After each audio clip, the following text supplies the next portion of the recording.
I would like to thank the organizers of the workshop, and also acknowledge that fitting my talk in the flow must have been a little hard, because it's very different. What we're trying to do is to see if natural language processing can help in resilience studies and extreme events reconnaissance. So as you might know, natural language processing is abbreviated as NLP, is a subfield that has been going through quite a bit of revolution, almost, in the sense of availability of tools. Basically, this is about computerized automatic processing of text towards understanding, with the proviso, of course, that this task of understanding is far away and elusive. But in this project, what we're trying to see is that we're trying to answer two questions. Can we use NLP to shorten the time it takes for an expert to write a earthquake briefing report? The issue being, of course, that an expert has to peruse a lot of different sources, including news, for example, and that makes it a long and arduous process, whose coverage across the news might not be satisfactory. So we're dealing with that first problem. And then there's another problem, which is, can we use NLP again to see if we can get some quantitative measure of recovering time based on, say, social media conversations? And so we have these two things going from the earthquake to using news, collecting news automatically, and then extracting important sentences from the news to populate a report that can then be quickly edited by an expert, and thereby shortening the time. Then the other part is, can we use NLP for recovery performance assessments? So all this is, in the end, a software suite that is developed and will be available to researchers from peer and elsewhere for free. So there is a first step, which is, can we collect the news? Can we collect the tweets? And can we also collect relevant information from USGS, for example? So it's possible, and it has its own there's a lot of issues, software engineering issues that go under that. In particular, it's not possible for us academics to access the full amount of Twitter. We have to pre-select words to follow, and then we get those tweets. So that's an issue of knowing what word to follow. So in our first assessment, first task, we went through and automated a query to USGS.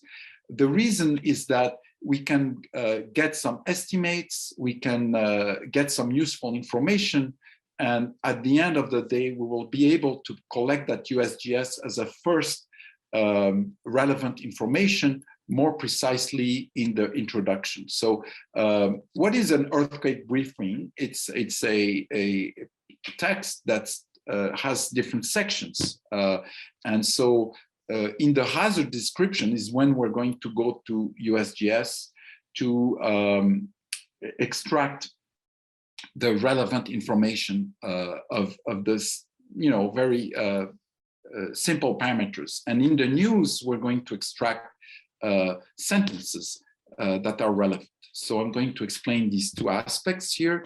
So in the introduction and hazard description, there's a number of information, and you see them in bold in that example here.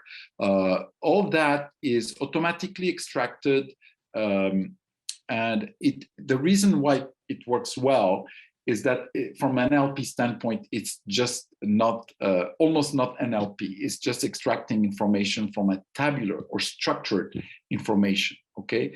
So the time, the date, and all that thing, that is a structured information. And so it's not really the NLP in action. NLP is typically applied to unstructured data, AKA just random text. So Next, I'm going to describe that part of extracting sentences, which is used based on collection of news, okay? So what we do is once we extract sentences that are relevant to an earthquake, we classify them into different categories. Is the sentence relevant to buildings, to infrastructure, to resilience directly, to schools, to all sorts of different themes? And once we collect the classified sentences, we can then select those sentences and complete each section. So as I said, natural language processing, there's a lot of tools to classify. So for example, if you have sentences and you have a training set of sentences you already have classified, you can then use that knowledge and teach a computer to classify new sentences. So what you can do is you can go to the old reports and see what keywords are important in describing buildings, for example. And all this is automated. And I'm citing here a bunch of algorithms that we use in the suite, in the software, to, at the end of the day, do an okay job at classification. It's not perfect. The main reason is at this point, we still don't have a lot of training data, but that can be improved as we go. So we wanted to describe the concept.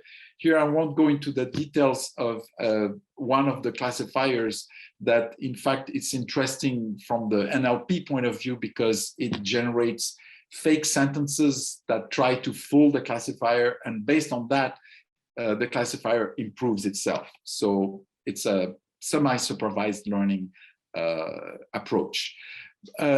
We studied one particular case, Albania. It's a 2019 strong earthquake with lots of disruptions and damage. And we had just collected 130 sentences. It's not much, but it's enough already to give you an accuracy of classification. Remember what that classification is to understand what that sentence is about. Is it about buildings? Is it about resilience? And so on. And so once we've done that, we can populate the different sections. So for example, buildings, here's an example of a sentence that was extracted. And so you can see from the bold words that it does relate to pretty well to indeed damage to building. Of course, it relates also to another thing, which is a death in this case, unfortunately. And so you can see that the same sentence could potentially appear in different sections. But to summarize, indeed, what this summarization process is about is to extract sentences so that it makes life easier for an expert to then look at these sentences and tie them up in a nicely written report. It doesn't take much to maybe shorten the sentence, or you have the basic information to start with to start your summary. And so we have found that this dramatically decreases the amount of time it takes for an expert to write the report, just because that person doesn't have to read a ton of news. So there is this second aspect that we also worked on, and I'm not sure about the time. If I should check my time. Laurent, you have about 6.5 minutes or so. Okay, that should be plenty for me to finish in time. The second part is a more ongoing process. So basically that process of summarization, we pretty much, quote unquote, done. We have to port it to make it available to other researchers. We have to work on the pipeline and so on. But the conceptual framework is all done. The second part is still in progress. It's about deriving a quantitative measure of resilience. In this, basically, we chose recovery time as an example, which is an important measure of recovery, of course. So one way to go, and it's very simple, but it can be made quite a bit more sophisticated, which we haven't done yet. What we plan on doing is start with known keywords that we know appear when you have an earthquake with loss of damage. And some keywords affected can be school or transportation.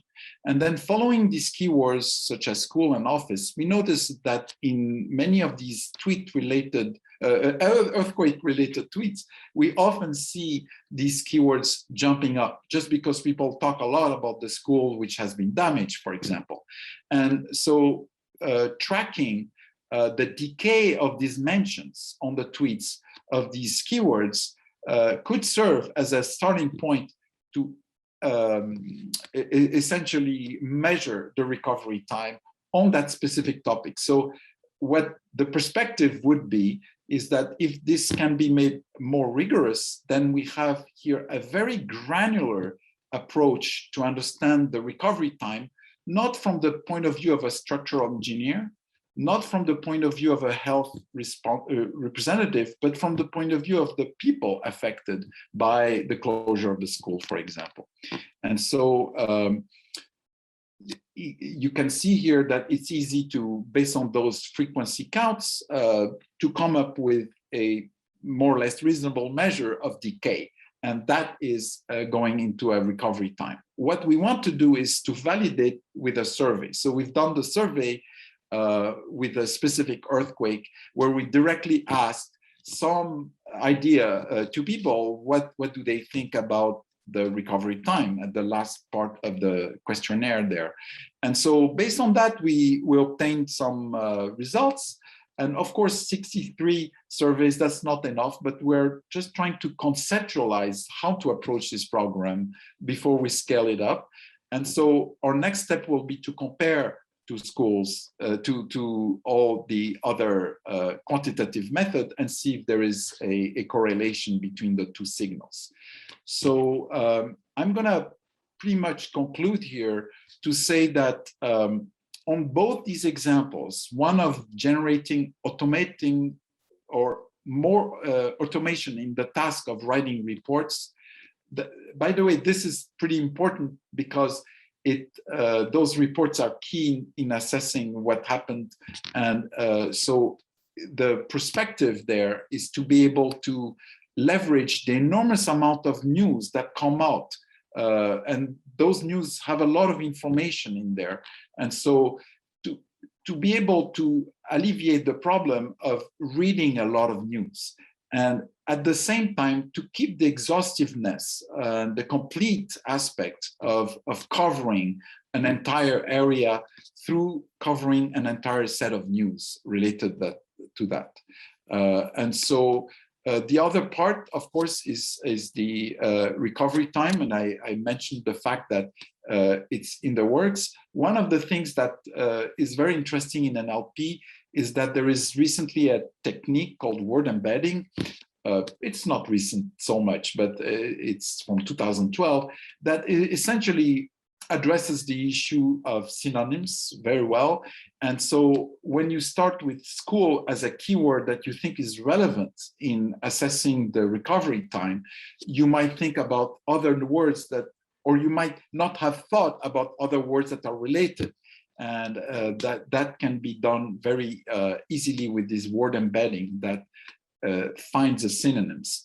The other part that I want to mention is that naturally these techniques lend themselves to any language. So you could analyze the news of something happening in Indonesia or any part of the world.